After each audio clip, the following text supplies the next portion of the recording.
এইটো লোৱা আৰু খোৱা। ৰ'বাচোন, দাদাজনে কোৱা কথাখিনি সঁচা নি বাৰু? তোমাৰ 18 বছৰ হ'ল জানো? যদি নাই হয় এই টেবলেটটো নাখাবা, মই ভালৰ কাৰণে কৈছোঁ। কাৰ লগত কথা পাতি আছা? ব'লা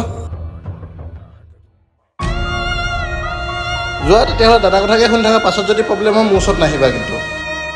মই সেইটো কোৱা নাই, মই তোমাৰ কাৰণে যিকোনো কাম কৰিব পাৰোঁ। তেতিয়াহ'লে খোৱা।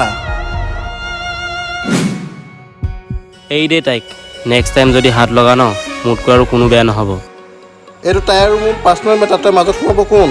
তাই যদি নেখাওঁ কৈছে তই জোৰ জবস্তি কিয় খুৱাই আছ? তাই যদি পাছত প্ৰেগনেণ্ট হৈ যায়, তাই সমস্ত দায়িত্ব তই ল'বি। তই যে এই টেবলেটটো খুৱাব বিচাৰিছ, তাই জানো জানে এই টেবলেটৰ ছাইড এফেক্টৰ কথা? তই জানি শুনি তাইৰ ফিউচাৰটো কিয় বৰবাদ কৰি আছ? যদি ভালেই পাব নোৱাৰ তেনেহ'লে ভাল পোৱাৰ নামত কিয় নাটক কৰি আছ? ভণ্টি, এটা কথা কওঁ শুনা, যোনে তোমাৰ প্ৰকৃত ভাল পাব ন, তেওঁ তোমাৰ মনটোক চাইহে ভাল পাব, তোমাৰ শৰীৰটোৰ লগত কেতিয়াও খেলা নকৰে।